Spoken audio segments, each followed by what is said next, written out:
ඔය ගංජා ගහපු යාළුවෝ ඇපදෙන්න එනවද? කුඩු පැකට් එකට සෙට් වෙච්ච උන් ඇපදෙන්න එනවද? මොකක් කරි වුණාම පුතේ මොකෙක් ඔක තේරෙන්නේ නැහැ නේ මේ කොල්ලොන්ට ඒකනේ කියන්නේ.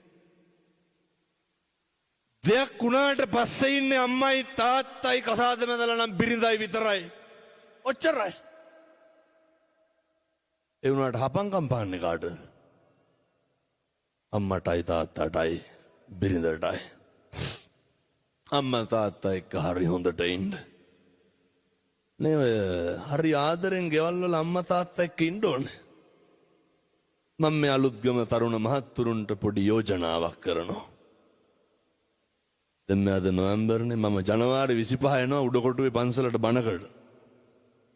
ඉරිදා කට්ටියම එන්න ඕනේ. ඔය එතකොට මට මේක ආයෙත් අලුත් කරන්න පුළුවන්. මතක තියාගන්න. හෙට ඉඳන් ජීවිතේ මුස්පේන්තුකම පිරিলা නම් තියෙන්නේ. දන්නවනේ මුස්පේන්තුකම කියන්නේ මොකද්ද කියලා. ඔය ඉන්නේ කෙල ඉන්නේ මොකවත් කරන්න බැරුව.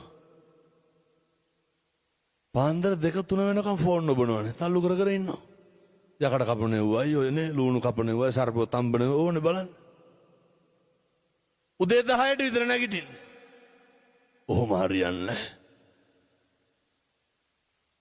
තරුණ මහත්තුරු මතක තියාගන්න ඕනේ. එට ඉඳන් කිසි කෙනෙකුගේ සිගරට් එකක් බොන්නේ නැහැ.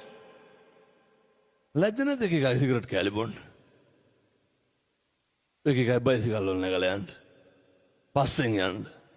උල්ලි වැඩක් කරලා හරි කමන්නේ හැන්දෑවි ගෙදර ඇවිල්ලා කරන්න තියෙන යුතුයකම් ටික කරලා. ඔය සමහර තාත්තලා බලන්නකො වැඩ ඇරිලා එනවයි යනවයි දෙකම එකයිනේ. තාත්තලා හිතන් ඉන්නේ පොරවල් ගියේ නැත්නම් අරුන්ට වෙරි වෙන්නේ නැහැ කියලා. කාටද යාළුවන්ට? කොල්ලොන්ටත් ඕක තියෙන ලෙඩක්. කොල්ලෝ හිතන් ඉන්නේ යාළුවෝ තරහ වෙනවලු ගියේ නැත්තම්. පුතේ හොඳට කල්පනා කරන්න. මට මාතර තරුණේ කියනවා මෙහෙත් වැල්ලට කිට්ටුයිනේ. අමුදුරනේ පුදුම යාළුවෝ කන්දක්ලු හිටි. අසත් පුරුෂයන්ගේ අසුරේ ප්‍රතිඵලය තමයි බිරිඳ නැති වෙනවා, දරුවෝ නැති වෙනවා, දෙමව්පියෝ නැති වෙනවා, සමාජය නැති වෙනවා, පන්සල නැති වෙනවා. අන්තිමේ අපිත් නැති වෙනවා පින්නතුනේ. එහෙම නෙමෙයිද? කවුද ප්‍රිය කරන්නේ? සත්පුරුෂෝ විතරක් ඇසුරු කරන්න. ඔය එක ජරා ගොඩවල් වලට අහු වෙන්න එපා. හරි හොඳට ඉන්න. හොඳට මහන්සි වෙන්න, හොඳට හම්බ කරන්න ඕනේ. හොඳට හම්බ කරන්න. මම මෙහෙම දේශනා කරන්න හේතුව අර ජරාවටපත් වුණාට පස්සේ කවුරුවත් නැහැ. අර තාත්තා කියනවා හාමුදුරුවනේ මගේ ඉඩ කඩන් දැන් මට මතක් වෙන්නේ. යාළුවෝ ඉන්නවද? අර තරුණ මේක ටිකක් හොඳට මතක තියාගන්න ඕන.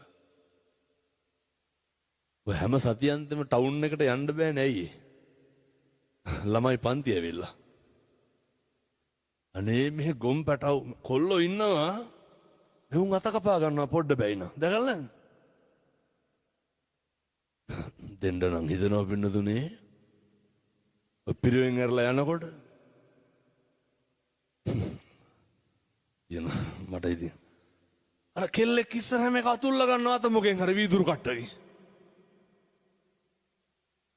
ගොන් කම්පුදේවා. කොල්ලෙක් වුණාම ඔච්චර බූරුවෙක් විදියට හැසිරෙන්න ඕනද? ඔය ගොන් වැඩ කරන්නේ නැහැ හොඳ.